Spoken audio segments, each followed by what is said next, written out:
वेठल मोज़िन, ख़ास तौर ते ॿाहिरां आयल महिमान साईं अताउल्ला अबड़े साहब जो भाउ सनाउल्ला अबड़ो, जंहिं साईं अताउल्ला जी यादि ताज़ी ॾियारे छॾी। हुन खां सवाइ चना साहब ऐं ॿिया के ॿाहिरि आयल दोस्त, बाक़ी असां सभु मेज़बान आहियूं। जेके बि हाज़रीन वेठल आहिनि से असांजा पंहिंजा मेज़बान आहिनि। इन्हनि महिमाननि खे या को नालो मिस थियो हुजे, सभ खां पहिरीं उन्हनि खे भलीकार चवंदुसि जेके ॿाहिरां कई आया आहिनि। इहो उन्हनि जो अहसान, इहो उन्हनि जो वड़, इहो असांजे लाइ वॾी हिमत अफ़ज़ाई ऐं इज़त अफ़ज़ाई आहे जो साईं कमर कोहिस्तानी जे हिन मेड़ाके में शरीक थिया आहिनि। ऐं पंहिंजे तक़रीर जी शुरूआति अॻे वांगुरु शाह साईं जो उन शहर सां कंदुसि जंहिंमें न रुॻो सिंध धरती पर सॼी दुनिया जे लाइ दुआ समायल आहे। साईं सदाईं करी मथे सिंध सुकार, दोस्त मिठा दिलदार, आलम सभु आबाद करे। सभ खां पहिरीं शुक्रगुज़ार आहियां साईं हसीन महिराण अलमहिराण सथ ऐं उन्हनि दोस्तनि जो डॉक्टर सुरूमल ॾिनाणी ख़ासि तौर जिन गॾिजी हीउ जिरमिट संदो जिरमिट रचायो आहे। उन्हनि सभिनी जो, असांजे वेठल हाज़रीन जो, गुलनि जो, वारनि जो, सभिनी जो शुक्रगुज़ार आहियां। सभिनी खे जिए सिंध, जिए लतीफ़, जिए लतीफ़ जी धरती, जिए लतीफ़ जी ॿोली। ऐं सभ खां पहिरीं देरि सां अचण जे लाइ माफ़ी जो तलबगार आहियां। मूं पवन कुमार सां ॻाल्हायो, हुनखे ॿुधायमि त काफ़ी लेट थी वई आहे, मुंहिंजी तबियत बि ठीकु न आहे, चई न तव्हां अचो। मूं हुन सां जोॾी बि वाइदो कयो, तव्हां हतल इम्कान कोशिशि कंदुसि साईं कमर जे नाले सां जेको फंक्शन थिए उन में शिरकत जो आउं पाण खे ज़िम्मेवार थो सम्झां। साईं सां 1973 में जॾहिं आउं 9 क्लास पढ़ंदो हुउसि, साईं कमर कोहिस्तानी पीर बशीर ख़ासकली हैदराबाद में रहंदा हुआ। तॾहिं खां वठी आउं साईं सां गॾु हलियो आहियां। उन में मुंहिंजा ॿिया दोस्त बाबू गेई भले ख़बर हूंदी, असांजा वॾा दोस्त न पर वॾा खूबचंद, नारूमल, दुरमोहन खान, मल खान पालारी, ग़ुलाम हैदर मेमन जेकॾहिं हिते मौजूदु आहे त इन्हनि सभिनी हिकिड़ी कुर्सी जदोजहद हलाई हुई। ऐं तव्हांखे ॿुधाईंदो वञा, एॾो मज़बूत वॾिरशाही सिस्टम हो जो असांजे वॾे वटि सरदार वटि पीरनि वटि असांजे आम माण्हू खे कुर्सी न मिलंदी। हिननि दोस्तनि सभिनी गॾिजी इहो कयो त कुर्सी असांजो हक़ आहे, असांखे हेतिरो मिलणु घुरिजे जो असां सां गॾु वेही ॻाल्हियूं करे सघूं, असांखे पंहिंजो राइट मिलंदो, असांखे एहसास महरून ख़तमु थींदी। ऐं आउं तव्हांखे ॿुधायां, उन जदोजहद रंग लाथो, उन खां पोइ असां हाणे हुन सां गॾु कुर्सियुनि ते वेही सघूं था। ऐं हाणे त हर माण्हू वेहे थो। बेसिक सलाम उन्हनि खे जॾहिं इहा जदोजहद शुरू कई, उन में साईं कमर पीर बशकास कली जेके मुंहिंजा नाला वरिता, हिननि जो वधि वधि किरदारु हो। मूंखे हुननि पंहिंजे चीच में वठी नंढे हुन खां गॾु हलायो ऐं उन्हनि जो सम्झो त मौत कंदा आहियां। ज़ाहिर आहे रंग जो प्रसंग असरु ज़रूरु थिए थो ऐं असां उन्हनि खे फॉलो कयो। तव्हांखे आउं ॻाल्हि ॿुधाईंदो वञा, ख़बर न आहे आउं देरि सां आयुसि, कुझु दोस्तनि स्पीचूं कयूं हुयूं, पर तव्हांखे इहो ॿुधाईंदो वञा त साईं कमर साहब ऐं पीर बशीर ख़ासकली जेल यात्रा बि कई हुई। साईं वारा हिकिड़ो रसालो कढंदा सिंधू रसाले में पीर बशीर खान एडिशनल एडिटर हो ऐं साईं कमर ॿांह ॿेली हो। अञा ताईं शायदि उहो कापी हुजे। उन में पीर बशीर खान ख़ासि करे लिखियो, मुमताज़ अली भुट्टो उन वक़्त में सिंध जो वज़ीर न हो। टॉपिक हो सिंध जे 10 सररां खुलियल ख़त। मुमताज़ अली भुट्टो सिंध जो 10 सर सदाईंदो। असांजा माण्हू ॿुधाएर कंहिंखे वधाए चढ़ाए कंदा न, हुन जूं बहरहाल ठीकु आहे, एज़ कंपेयर टू ॿियनि जे भली बहितर हुजे, पर 10 सर अञा वॾी ॻाल्हि हो। पीर बशीर खान हुन ते 10 सर जे नाले सां कुझु लिखियो भई असां सां ही वेदन आहे। हुन में लक जो ज़िक्र हो, कोहिस्तान जो मसइलो ज़िक्र हो, पर लफ़्ज़ हुनखे इन करे त तूं 10 सर खां खुलियल ख़त छो लिखियो आहे, हिननि ॿिन्ही खे वठी जेको भला कमु करे छॾियो। पोइ ज़ाहिर जॾहिं कुझु माण्हुनि असांजे वॾनि खे शर्मायो, तॾहिं उन्हनि ई वरी चयो त बाबा इहो वाक़ई ग़लति थियो आहे ऐं उन्हनि खे जेको रिलीज़ कयो। साईं वारनि खे इहा जदोजहद उन ॾींहुं हले पई। अॼु बि जेको हीउ मेड़ाको आहे सो लॻे थो त हुनजो तसलसल आहे। साईं कमर घण रुकी छॾियो। अॻे असां वटि चवंदा साईं कमर जेको सो मज़ाया शाइर आहे, हालांकि साईं सिर्फ़ु मज़ाया शाइर न आहे, साईं तमामु वॾी शख़्सियत हो, साईं घण रुखी शख़्सियत हो।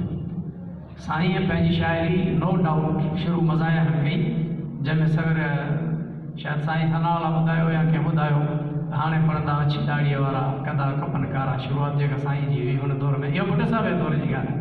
पर पोइ साईं जी सोच तमामु वसी कलबीअ सां साईं शाइरी कई आहे।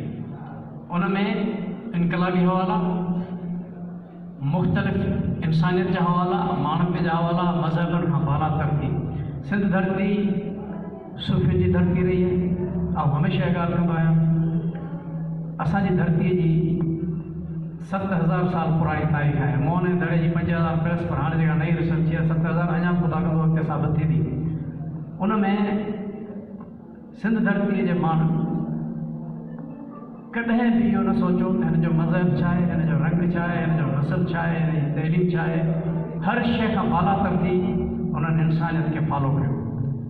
ऐं सभु मज़हब, दुनिया जा जेके मज़हब आहिनि सभु बहितरी लाइ ठहिया आहिनि। तव्हां हिकिड़ो मज़हब ॿुधायो जेको मज़हब ग़लति राह ॾसींदो हुजे, कॾहिं बि न। हर मज़हब ऐं मज़हब ख़बर तव्हांखे वजूद में कीअं आया, माण्हुनि में अनारकी हुई, माण्हुनि जेको सो ग़लति सोचियूं हुयूं। जेकॾहिं उन वक़्तु इहे असांजा रहबर न हुजनि हा, असांखे इन्हनि ॻाल्हियुनि लाइ न वठी वञनि हा, त शायदि अञा अनारकी वधे हा, अञा गंद वधे हा, ग़ैर इंसानी हरकतूं वधीक थी वञनि हा। उन्हनि सभिनी खे कंबाइन करे हिकिड़ी जाइ ते आंदो हुयो त असां पंहिंजा अख़लाक़ी क़दुरु तइ कयूं, अख़लाक़ी क़दुरु तइ करे असां उनखे फॉलो कयूं जीअं असां पंहिंजी ज़िंदगी में अॻिते हली सघूं। त मुंहिंजो चवण जो मक़सदु आहे, साईं खे तव्हां नंढड़े खूज़े में बंदि नथा करे सघो। ऐं साईं जो फर्ज़ंद वेठो आहे फैसल, उनजे हिमत खे बि सलाम ॾींदुसि। साईं जे दौर जॾहिं साईं ज़िंदा हो या उन खां पोइ हिन काफ़ी सफ़र कयो। अॻे बि हिकिड़ो ज़िक्र मूं कयो, साईं शेख साहिबु जॾहिं किताब जो इफ़्तिताह करायो, अॼु मुनासिब कोन थो सम्झां, असांजे दोस्तनि ते साईं जे हवाले सां वॾियूं ज़िम्मेवारियूं, असां बजाए फैसल जी मदद करण जे असां अञा पाण मुंहिंजो ख़्यालु आहे त नुक़सानु हुनखे पहुचायो। शायदि आउं ग़लति हुजां, पर मूंखे अहिड़ी ॻाल्हि हुई जेका की कई पर इहे वक़्त जूं ॻाल्हियूं आहिनि। त सवेर शायदि अताउल्ला अबड़ी साहिब जो ज़िक्र थियो, बिल्कुलु हुनखे जस आहे, मुंहिंजो दोस्त हो, उहो किथां अची हिते पढ़ाईंदो, इहा ॻाल्हि हिननि कई आहे 1978 जी। पर आउं तव्हांखे ॿुधाईंदो वञा, 69 जे ज़माने में असांजा मौजूदु उस्ताद हुआ, हिते जेके सीनियर स्टूडेंट वेठल आहिनि ख़बर आहे, साईं दोस्तू नारे जो साईं मौलाना गोर, तमामु वॾा उस्ताद हुआ। ॿिया कुझु हूंदा जंहिंजा नाला मूंखे छो ॼाण, सिर्फ़ु बंगना पढ़ियो स्कूल खां स्कूल में। उन्हनि जूं ख़िदमतूं त तव्हां ॾिसो, उन ज़माने में पघार छा हूंदी, आउं सम्झां थो 50-60 रुपया या 100 रुपये जे अंदरि हूंदी। पोइ माण्हू हुतां राति ताईं थरड़ी मोहबत ते हलंदा, हिते जेको सो बाक़ाइदे ऑनेस्टली ईमानदारी सां ड्यूटी परफॉर्म कंदा, पर उनखां वधीक इन करे जो शाम जो वरी हॉस्टल में ॿारनि खे मुफ़्त तइलीम ॾींदा, का बि ट्यूशन फी वग़ैरह न हूंदी, जिदोजहद करे पढ़ाईंदा। उन ज़माने जा ॿार अॼोके असांजे हिननि ॿारनि जे प्राइवेट स्कूलनि खां, सिटी स्कूलनि खां, इन्हनि सभिनी स्कूलनि खां वधीक होशियार वॾा ऑफिसर, सुठा बहितरीन इंसान बणिजी चुका आहिनि। त आउं सलाम थो पेश कयां उन्हनि उस्तादनि खे जेके ॿाहिरां अची ख़िदमतूं कंदा, पर आउं तव्हांखे हक़ीक़त सचाई, आउं हिकिड़ो मल साहिब वटि वेठोसि, पुराणी ॻाल्हि आहे काफ़ी। हिकिड़ो माण्हू आयो, चीज़ें मूंखे परदेस बदिली करे छॾियो त ॻोल्हा न, बाबा किथे, चयो कि थाणे अहमद खां बदिली करे। साईं ज़ुल्म जी हद आहे, असांजो माण्हू हितां थाणो अहमद खां नथो वञी सघे, असांजो माण्हू हितां सिंधाणी ॻोठ नथो वञी सघे, असांजो माण्हू कापट फज़ल पालारी नथो वञी सघे। पघारूं तव्हां हींअर उस्तादनि जूं ॾिसो, नियर अबाउट 70-80 हज़ार लख जा आहिनि, 50 खां सभई मथे आहिनि। उहे माण्हू हितां पंहिंजी फैमिली जी पूरत आराम सां करे सघनि था, पर हक़ हलाल जी ड्यूटी करण लाइ तयारु न आहिनि। असां पाण खे बि सच चऊं, असां पाण खे बि सच चऊं, जेकॾहिं असां पंहिंजूं ड्यूटियूं परफॉर्म कयूं। इहे उस्ताद जेके हुआ जंहिंजा नाला खयां, हिननि जी हज़रत खे सलाम आहे।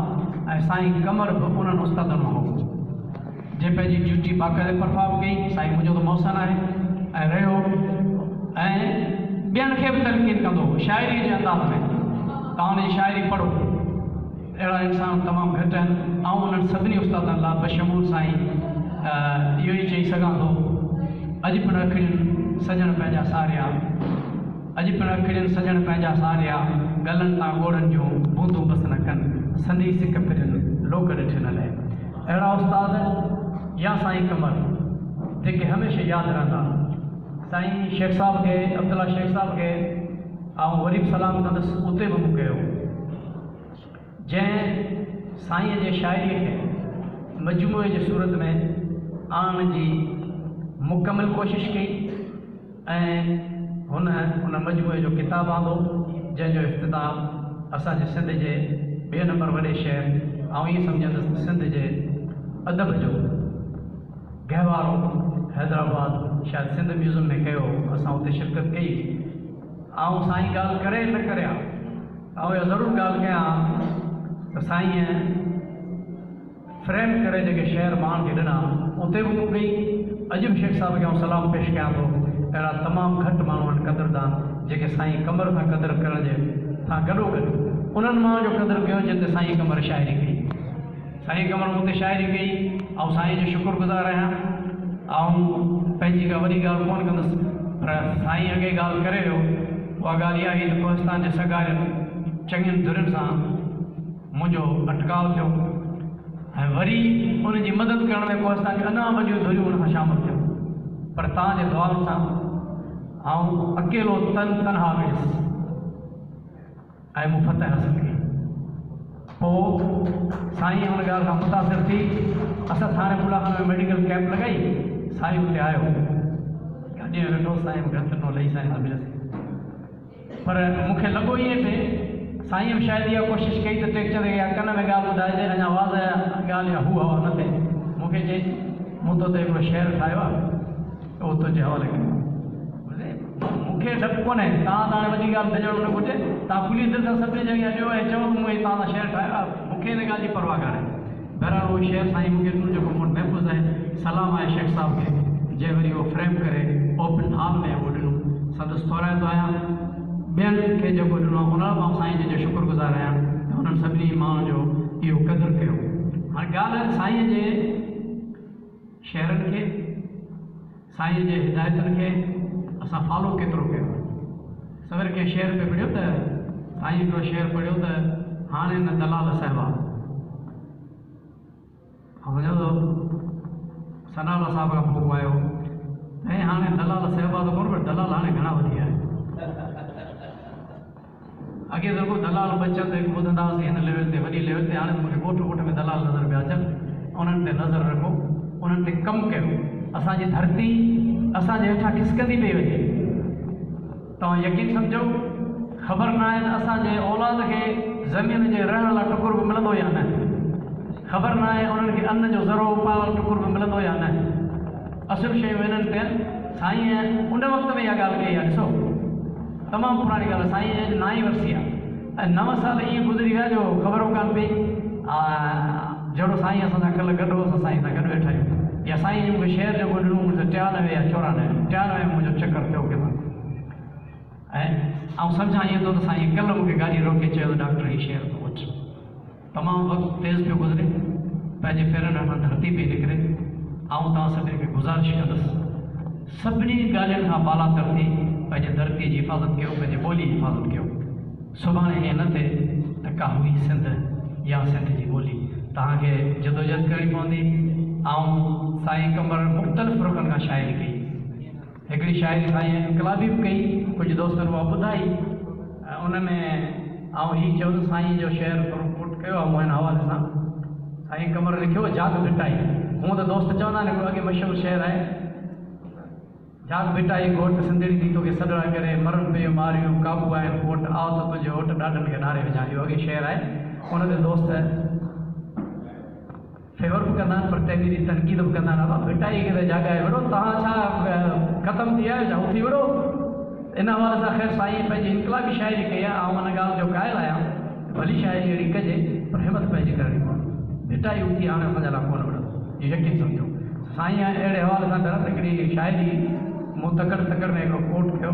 साईं लिखियो होशू हेमू हेशू होशू हेमू दोदो उमाणज, होशू हेमू दोदो उमाणज पाण सां हर हिकु दोदो आणज।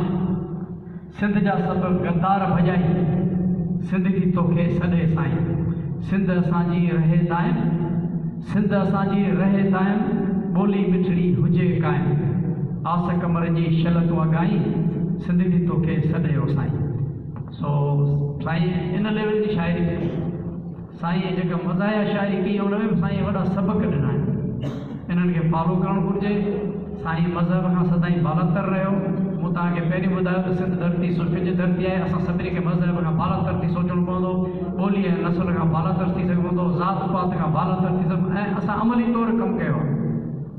आउं तव्हांखे ॿुधाईंदो हलां, तव्हां पंहिंजे इस्पताल में जेको मुंहिंजो स्वीपर हूंदो, सिर्फ़ु हुनखे चवंदो सफ़ाई रख, त मुंहिंजो भाउ या हुनखे हैंडशेक कंदोसि। इंसान सभु बराबरि आहे, को बि अमीर ऐं ग़रीब जो फ़र्क़ु न हुजणु घुरिजे, भली केॾो बि अमीर हुजे, केॾो वॾो हुजे, वॾेरो हुजे, सरदार हुजे, पर असांजे हिन कम्यूनिटी खां सवाइ उहो कुझु बि न आहे। इहो तव्हां यकीन सम्झो, तव्हां ताक़त आहियो, असीं ताक़त आहियूं, सभु गॾु। जेकॾहिं असां चाहियूं त असां घणो कुझु करे सघूं था। जेका उन वक़्त में साईं हाणे जदोजहद हलाई, जंहिं ते कुर्सी मिली, अॼु मीडिया जो दौरु आहे, असां तब्दीली ॾिसूं था। इनशाला तव्हांखे लख इज़तूं मिलंदियूं, अञा हिन खां वधीक। जेकॾहिं पाण जदोजहद कई त घणो कुझु मिलंदो। साईं असांजे कम्यूनिटीअ जे लाइ साईं शाइरी कई धर्मी हवाले सां। साईं ॾियारीअ ते 3-4 शाइरियूं कयूं आहिनि। हिकिड़ी मूं साईं जी कोट कई आहे, थाणे मुला खां जे इस्पताल में ॾियारीअ जो फंक्शन हो, प्राइमरी स्कूल में, पहिरीं साईं शाइरी हुते कई। ऐं ॾाढो मुतासिर थियुसि। साईं खे मूं थी वञे हथ ॿुधा ॿुधे, तव्हांजा लख लाइक़। तव्हां सभु पुराणियूं यादगिरियूं वरी आहिनि, जिते असां पंहिंजे भाउरनि वांगुरु रहूं था। असां वटि कॾहिं तसवर बि कोन्हे, पर तव्हां शाइरी रस्ते हिनखे अजागर कयो आहे। सो थोरी हिकिड़ी शाइरी साईं जी कोट कई त हुन हवाले सां। मुबारक अव्हांखे हुजे हीअ ॾियारी, असांखे अव्हांजी ख़ुशी आहे प्यारी।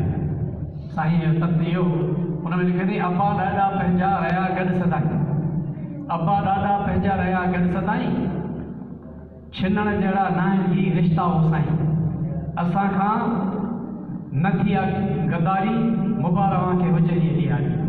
न माण्हूअ जो मज़हब रहियो आहे सुञाणप आहे, माण्हूअ जो सुञाणप सिर्फ़ु मज़हब न आहे। ठीकु आहे, मज़हब सुठा आहिनि, हिंदू खे हिंदू सॾाइणु घुरिजे, मुस्लमान खे मुस्लमान, क्रिश्चन, पर सुञाणप इंसानियत हुजणु घुरिजे। सुञाणप असांजी ॿोली हुजणु घुरिजे। तव्हां क्या ताज़ो मिसाल ॿुधायां, थरपारकर जा ॿ दोस्त हिक ॿिए में टेलीफोन ते पिया ॻाल्हाइनि, हिकिड़े ॿिए खे पिए चयो मुंहिंजे नाले सां, तारीफ़ पिए करेसि, पर ॿोली हुन डाटकी में पिए ॻाल्हाए। पछाड़ी माण्हू चई डॉक्टर साहब सां ॻाल्हाए, पर डाटकी में न ॻाल्हाइजे, सिंधीअ में ॻाल्हाइजे। मक़सदु हर माण्हू पंहिंजी ॿोली खे इस्तेमालु करे थो, पंहिंजी सुञाणप ज़रूरु ज़ाहिर करे थो।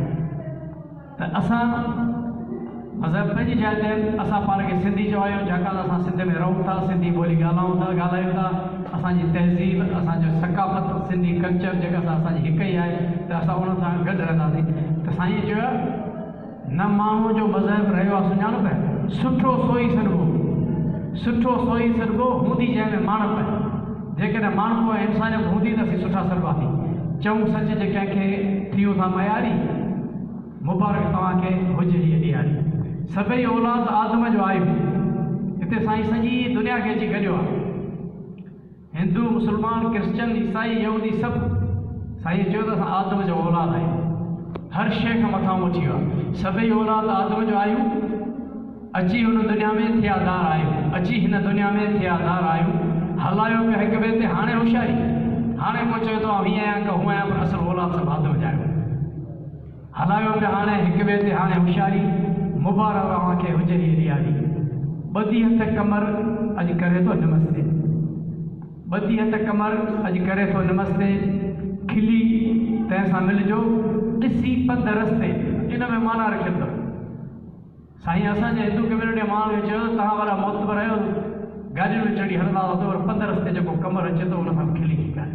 ॾिसो छा सबक़ु आहे हिन ॻाल्हि में। साईं जे लफ़्ज़ लफ़्ज़ में सबक़ु। आउं पंहिंजे कम्यूनिटी जे तक़ीर में खुली ॻाल्हाईंदो आहियां। 3 ॾींहं अॻे शायदि गई वल हो न हो, असांजे बाए साहिब जेका रिसेप्शन हुई, मूं पंहिंजे कम्यूनिटी ते खुली ॻाल्हायो। मुंहिंजो तव्हां जेकी कुझु कयो पिया, हे लखों ऐं करोड़ों ख़र्चु कयो पिया, आउं उन्हनि खे फ़ुज़ूल थो सम्झां। तव्हांजा हर ॾींहुं सावा आहिनि, तव्हां भली हज़ारे सवें गाॾियूं खणी पिया हलो, कंहिंमें अहसास महिरूमी पैदा थिए थी जेका थियणु न घुरिजे। तव्हां ॿियनि खे गैप न ॾियो, तव्हां मां जो मदद कयो, तव्हां स्कूल खोलायो, तव्हां हॉस्पिटल में सपोर्ट कयो, उन्हनि माण्हू ग़रीब माण्हू जी मदद कयो, पोइ चाहे हुनजो तहरीक कहिड़े बि मज़हब सां हुजे, कहिड़े दीन सां हुजे, धर्म सां हुजे, ॿोलीअ सां हुजे, जिते बि असीं इंसान जी मदद करे सघूं था उते असांखे मदद करणु घुरिजे ऐं असांखे अॻियां हलणु घुरिजे। त साईं वरी चयो सदा प्यार जो इन जी शहर में लिखी ॿधी हथ कमर अॼु करे थो नमस्ते, खिली तंहिंसां मिलजो ॾिसी पंध रस्ते, सदा प्यार जो सो रहियो आहे पुॼारी। साईं कमर प्यार जो पुॼारी रहियो आहे, इंसानियत जो पुॼारी रहियो आहे। सदा प्यार जो सो रहियो आहे पुॼारी, मुबारक अव्हांखे हुजे इहा ॾियारी।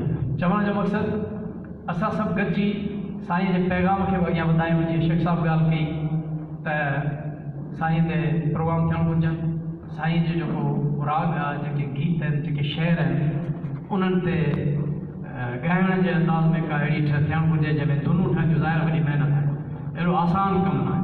पर शेख साहब या अलमेरा जा दोस्त हसीन साहब, ॿिया बि के दोस्त जेकॾहिं अॻियां अचनि, मुंहिंजो उन्हनि सां पंहिंजनि दोस्तनि समेत हरदम साथ रहंदो, मुआशी तौरु, जिस्मानी तौरु, लिटरेरी अदबी तौरु जेके दोस्त आहिनि उन्हनि वटि हली वेंदासीं, सभिनी खां मदद वठंदासीं त असां हिन में कुझु अॻियां थी सघूं।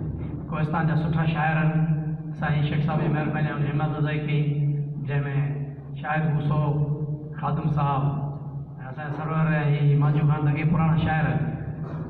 किन दोस्तनि जो ॾींहुं तमामु वॾा शाइर आहिनि हूंदा, जीअं ज़मा या ॿिया नाला शेख साहब खयां। तव्हां केॾो वॾो शाइर सम्झो आहिनि हूंदा, आउं हुनखां इनकार नथो कयां आहिनि, पर साईं कमर जेका वसी कलबीअ सां वॾी शाइरी कई आहे, एतिरी शाइरी न कंहिं न कई आहे कोहिस्तान में। ॿियनि हंधनि ते त ज़ाहिर आहे हूंदा वॾा वॾा शाइर तमामु वॾा, पर साईं हर कार्नर खां, हर लिहाज़ खां तमामु वॾी शाइरी कई आहे। शेख साहब जेको किताब जो मुहूर्त करायो, किताब आंदो, मूंखे शेख साहब चयो साईं कमर कोहिस्तानी ते किताब त छपायूं, तव्हां पंहिंजा तासरात लिखो। मूं तासरात लिखणु शुरू कया, रफ़ काफ़ी पेज थिया, छाकाणि साईं सां मुंहिंजी तमामु घणी अटैचमेंट रही। साईं मूंखे वरी विच में ॿुधायो थोरो असांजो प्रोग्राम फ़िलहालु मुल्तवी थियो आहे, कुझु प्रॉब्लम्स अची विया, त ज़ाहिर आहे इहा ॻाल्हि थी त आउं सुस्ती थी वियुसि। शेख साहब बि ॿुधायो कुझु सुस्तीअ ॿुधाए रखियो, जेकी कुझु मूं लिखियो सो फेयर कोन कयुमि। अचानक साईं खे मौक़ो मिलियो तकड़ि में किताबु छपिजी वियो, साईं खे मूं ॿुधायो, साईं हाणे वरी ऐलान कयो आहे किताब जेको वरी छपाईंदासीं इंशाअल्लाह। ऐं पंहिंजी लिखणी कोशिशि करे वरी ॻोल्हियां थो, आहे पुराणी ॻाल्हि, उहो लिखणी ज़रूरु ॾींदुसि। साईं जी यादगिरी इलाही मूंसां वाबस्ता आहे, त उन्हनि में उन्हनि जो ज़िक्र कंदुसि। हिकिड़ी ॻाल्हि साईं खे मूं अॻे हुते ॿुधाई हुई, 1975-76 में मुंहिंजा कुझु दोस्त आया बाण सैदाबाद मां, मूं मैट्रिक बाण सैदाबाद मां कई आहे। त उहे दोस्त जो आया, साईं कमर हेडमास्टर हो मिडिल स्कूल थाणो अहमद, उते असां उन्हनि जी मानी अरेंज कई। साईं चयो यार दोस्त आया हिननि खे दाऊद डैम घुमाइण था, त ठीकु आहे। दाऊद डैम में पाणी यको पूरो सॼी जेका नए आहे न, अंदरि ॿिनि जबल विच में पाणी हो, ताज़ो की बरसाति पई वई हुन खां पोइ पाणी रहंदो। साईं असांखां अॻियां हो, या पंहिंजे तासरात में ॻाल्हि लिखंदुसि। साईं छा कयो, हिकिड़ो बग पखीअ जहिड़ो को पखी हो, साईं खे नज़र अची वियो। साईं चयो त जल्दी थो करे पकड़िया, जीअं ई साईं पकड़ियो आहे ठका कई, साईं जी ॻिची वई। ॿई चोप साईं जे ॻिचीअ में साईं जे डोड़ंदा वियासीं। असां वञी छिके कढियो, साईं उन पखीअ खे न मारियो, न धक कयो, न ॿियो वठी वरी पंहिंजे घर खणी आयो। साईं हॉस्पिटल में असांजे घर पोइ हुन मारियो, ऐं पोइ साईं इहो मुनासिबु सम्झो राणी बाग वारनि खे ॾेई आयो त बाबा भली इहे ॿारड़ा था ॾिसनि, त इहो ज़िक्र बि ज़रूरु हिन में ईंदो।